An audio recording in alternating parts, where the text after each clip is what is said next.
wa bi Allah ya rabbal alamin. Yang saya hormati mama sekalian, terkhusus Mang Kiai Haji Soleh Afifi, yang saya hormati host kita Mang Yatno, juga tak lupa Mbak Ana yang sudah bergabung. Alhamdulillah kita pada hari ini kita bisa menjalankan, melaksanakan pengajian di Zoom meeting ini.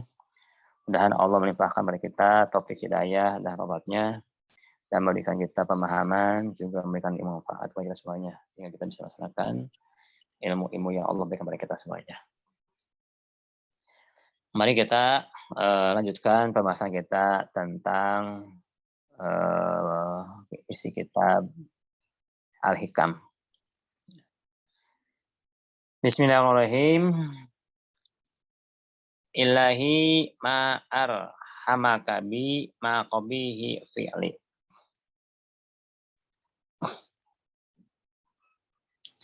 Ilahi wa Tuhanku, ma arhamaka bi.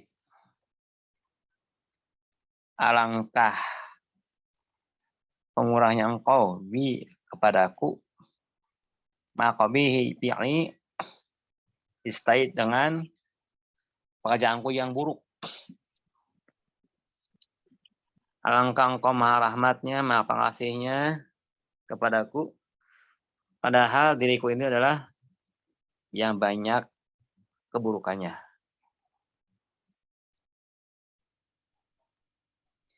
Wahwa, dan Allah murabbiyun, Allah adalah yang mengatur, mimma bihi, daripada sesuatu, bihi, dengan sesuatu itu, rahmati, rahmatani, rahmatoni, rahmatku, ada yang mengasihku, mengatur disertai dengan memberi kasih sayang kepadaku yang telah berlangsung terus menerus sejak aku diciptakan sampai saat ini. Wa tamilu ayurida, dan boleh jadi maksudnya ini adalah biqabihil fi'lil dunubi wal ma'asi, itu dengan buruknya pekerjaan dosa dan maksiat. Walaupun demikian Allah tetap memberikan rahmat kepada kita, padahal kita selalu berdosa dan selalu maksiat. Fainaha, sedangkan fainaha maka sesungguhnya dosa sama maksiat itu tujibul makta, itu bisa menarik atau mewajibkan atau mengadakan makta, kemurkaan Allah, wal bu'da, dan jauh dari Allah. Falau amilna bimuqadha fana dzamima li'adzaqina min ba'sihil alim. Falau amalna ya. Dan jikalau kami mengamalkan bimuqadha, dengan tuntutan yang Allah berikan kepada kita, ya. Fa'alna damima, niscaya kita melakukan atau mengerjakan damim, yang tercela. Ladzakna, sungguh pasti kami akan merasakan, min ba'sihi alim, daripada siksaannya Allah, alim yang maha pedih, yang pedih. Kalau kami mengerjakan itu seharusnya, gitu. Harusnya itu ketika kami melakukan pekerjaan yang tercela, yaitu dosa dan maksiat, seharusnya kami merasakan siksaannya Allah, gitu. Akibat buruk kita, gitu, dari Allah, alam yang pedih. Tetapi rahmatnya Allah yang maha pengasih, Allah yang penyayang, walabat, bisa mengalahkan adzabul alima, kasih Allah yang pedih itu. Coba kalau kita perhatikan berapa lama banyak kita melakukan dosa tiap hari. Tapi tetap aja Allah memberikan rahmat kepada kita. Allah Ta'ala ila Sayyidina Musa alaihissalam. Allah menyampaikan wahyu kepada Tuhan kita, yaitu Nabi Musa alaihissalam. Ya Musa, wahai Musa. Khatibil mudhibin, bilutfi. Ajak bicaralah orang-orang yang berdosa, bilutfi dengan lemah lembut. Yang keras. Walayin dan lunaklah. Wad'uhum ilayya, dan ajaklah mereka kepadaku. Bila qaul ya jamani, dengan perkataan yang indah. Hai Musa, ajak bicaralah orang berdosa dengan lemah lembut dan lunak, dan ajaklah mereka kepadaku dengan perkataan yang indah. Waraghibuhum bin na'imil muqim, dan buatlah di mereka itu gemar, sangat ingin bin na'imil muqim, dalam memperoleh kenikmatan yang kekal. Wala tagluz alaihim, jangan engkau keras alaihim atas mereka. Qasita an a'jala uqubatahum, jikalau engkau menghendaki an ajala, bahwa aku menyegerakan uqubatahum, akan menghisap mereka, lama amhal tuhum tarfata ainin, niscaya aku tidak akan berlama-lama kepada mereka untuk menyiksa tarfata ainin, dengan sekejap mata. Kalau engkau ingin menyegerakan untuk menyiksa, pasti aku akan segera menyiksa mereka tarfata ainin, sekejap saja. Makanya jangan engkau berharap aku menimpakan sisa kepada mereka. Makanya berkata yang baiklah dan lembut kepada orang berdosa. Golazo ini adalah orang yang keras, tidak punya empati. Gitu. Kayak misalnya malaikat Jabaniyah ketika menyiksa orang-orang di neraka itu tidak punya empati. Pokoknya nyiksa-nyiksa aja. Gak ada rasa sayangnya, gak ada itu. Mau orang menjerit, mau kayak apa juga, tenang saja. Nah itu golazo. Artinya kita jangan kolit, jangan orang-orang itu yang berdosa itu senang disiksa, kita nggak ada empatinya, jangan gitu. Jadi kita mesti ketika akan melihat orang berdosa itu ada empati, kasihan dia akan melakukan siksa, nah, sehingga kita lemah lembut mereka. Ayo kita kepada Allah. Gitu.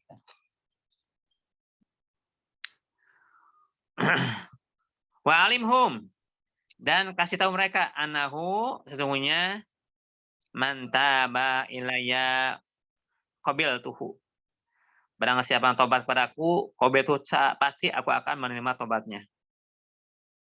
Wa man tamada amhiltuhu, barang siapa yang menginginkan dinanti-nantikan, ya, amhiltuhu, aku akan memberi kelonggaran, memberikan kesempatan. Waman asoni adzaltuhu, dan barang siapa yang maksiat padaku, adzaltuhu, aku akan menyiksanya. Kasih tahu kepada dia, kata Nabi Musa, kata Allah kepada Nabi Musa, kasih tahu kepada dia, barang siapa tobat kepadaku, pasti aku terima. Barang siapa yang akan terus melakukan minta diberi kesempatan, amihultuhu, aku akan beri kesempatan mereka, tidak akan langsung disiksa. Menasoni adzabtuhu, barang siapa yang mesya padaku, aku akan siksa dia.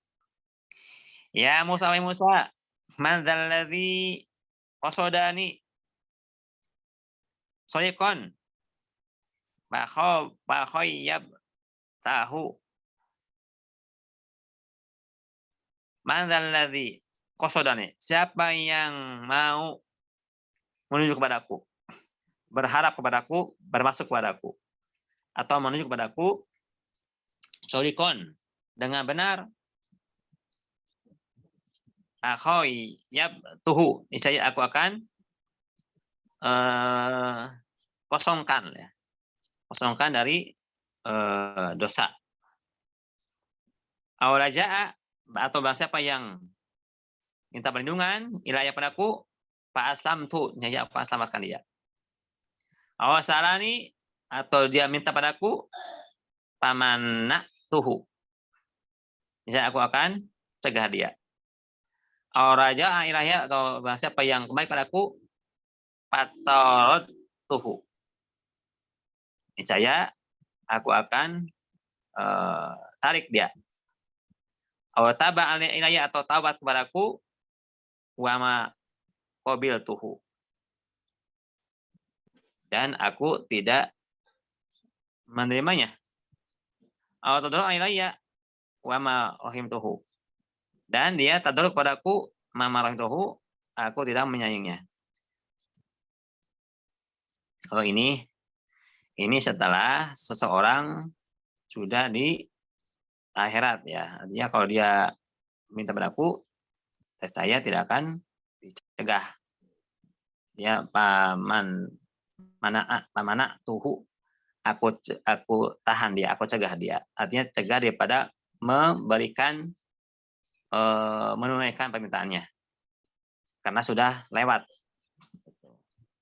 Raja ilayya atau dia kembali padaku, patatu aku usir dia. Atau dia taubat padaku, ma qabil itu aku tidak menerimanya. Tadroa ilayya atau dia tadoru diri kepadaku, ma wa ma rahimtuhu. Saya aku tidak memberikan rahmatnya. Ini bagi yang sudah lewat ya, lewat di dunia. Tapi kalau dia dengan baik itunya bermasuk padaku, niscaya aku akan selamatkan dia.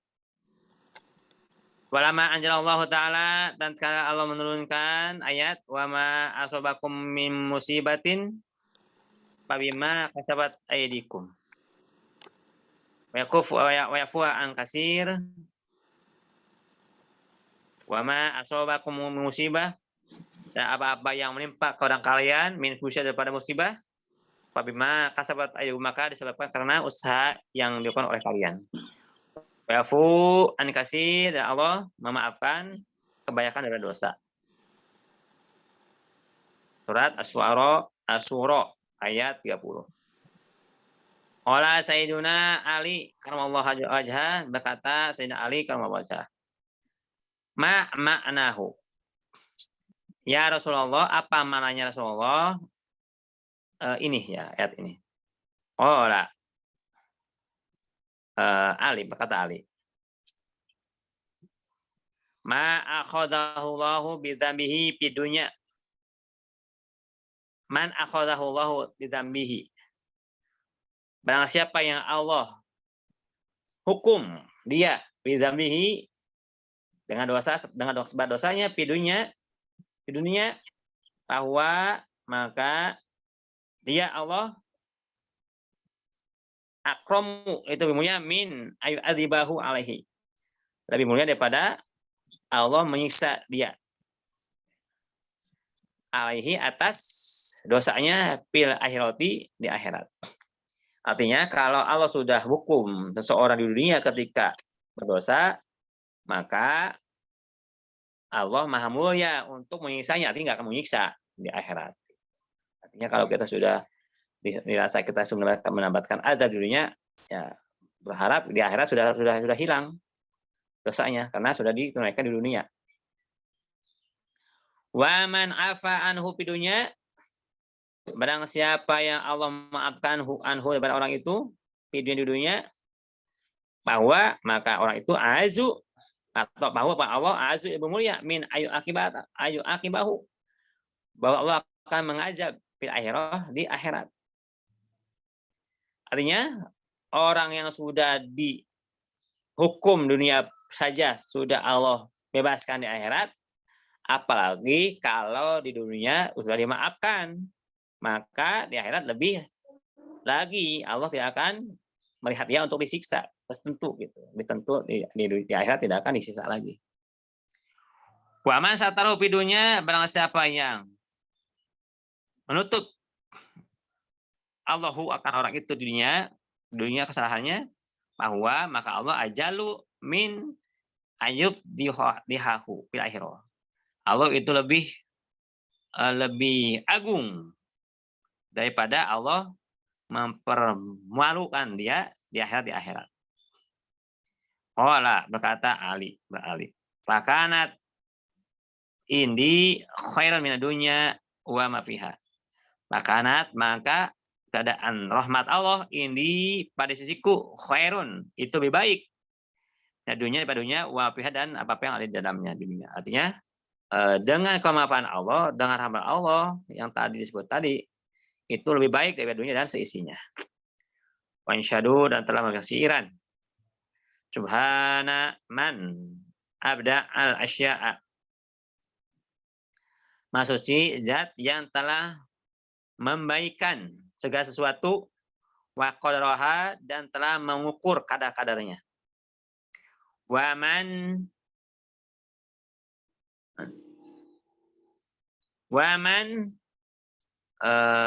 yajudu, dan alangkah sucinya zat yang maha pemurah, al-asi, atau orang yang bermaksiat, wa yasturuhu, dan zat itu yang telah menutup aib-aib orang yang bermaksiat tadi. Yufil qabiha, Allah menyembunyikan akan keburukan. Yubdi kulla solihatin, dan Allah nampakkan segala kebaikan orang itu. Wa yagmurul abda isanan, dan Allah limpahkan alhamdulillah akan hamba Allah isanan, akan kebaikan-kebaikan, wa yashkuruhu, dan Allah menerima kebaikan-kebaikan hamba itu. Walamma kana lutfu yaqtadi tahdzib wa rahmah wa rahmatu taqtadi takrib, ta'ajjaba syaihu min syiddati qurbil haqqi lil abdi ma syiddati ba'dil bu'di abdi anhu. Tatkala keadaan lemah lembutnya Allah itu menuntut tahdzib, akan memelihara si hamba, wa rahmatu, dan rahmat taqtadi menuntut at-taktib, akan kedekatan, ta'ajaba syaihu, maka syekh, yaitu Ibnu Athaillah, rasa tajub, kagum, min syiddatil qurbil haqqi, daripada dekatnya, sangat dekatnya yang benar, lil abdi, bagi hamba Allah. Masyiddati bu'dil abdi, disertai atau beserta kerasnya jauhnya si hamba anhu, daripada Allah. Artinya walaupun si hamba itu jauh dari Allah, ternyata Allah sangat dekat kepada hamba dengan lemah lembutnya, dengan rahmatnya gitu. Makanya kita dengan demikian kita harus makin cinta kepada Allah.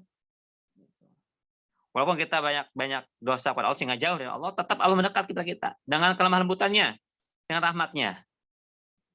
Makanya kalau kita terus memahami ini, diharapkan kita bisa makin cinta kepada Allah, bahwa Allah zat yang maha pengasih pemurah. Jangan terlalu memikirkan Allah yang maha menyiksanya. Tapi pikirlah Allah yang maha pengasih penyayang. Tapi jangan harus seimbang. Nanti kalau kita terlalu banyak terlalu ingat kepada rahmat Allah saja, nanti kita akan muncul rojak saja. Rojak saja sehingga nggak takut kepada Allah, bahaya. Nanti kita bisa suul azab. Suul azab bisa menjadi kepada kekufuran. Tapi kalau kita disertai dengan khauf bahwa Allah itu bisa menyiksa, ya, sehingga kita itu ada rem untuk melakukan kemaksiatan. Nah, sehingga kita menjaga diri dari kemaksiatan. Dan ketika kita menjaga diri, maka ada harapan kita dapat rahmat Allah. Nah, ini mesti antara khauf dan roja itu harus seimbang. Karena kalau nggak ada bisa bahaya. Kalau roja saja bisa amnu, kita merasa aman, artinya kita bisa tertipu dengan keamanan itu. Nah, kalau kita khauf, bisa kita putus asa, bahaya. Contoh kalau kita misalnya petani menanam tanaman, ya, kalau dia ingin bagus tanamannya, tentu antara khauf, takut harus ada, roja juga harus ada. Apa khaufnya? Yaitu misalnya takut nanti tanamannya kena hama, maka dia disemprot. Ya. Takut tanamannya kena gulma, maka dirambet, ya, di siang gulmanya. Nah, itu rasa takut. Nah, dengan kita rasa takut ada, sehingga dipelihara tanaman itu dari yang mengganggu, maka ada harapan mendapatkan panen yang baik. Sama kita juga dengan Allah, ya. kita takut kita tidak dapat rahmat Allah, maka kita menjaga diri ya dengan maksiat, dari apa, dari kedurhakaan, dari dosa-dosa yang lainnya. Nah, sehingga dengan demikian kita ada harapan dapat rahmat Allah. Itu barangkali memang sekalian, alhamdulillah kita diberikan manfaat ya, diberikan apa, istiqomah taat kepada Allah sampai kita meninggal dengan keadaan husnul khotimah. Terima kasih, mohon maaf dengan kesalahan. Wassalamualaikum warahmatullahi wabarakatuh.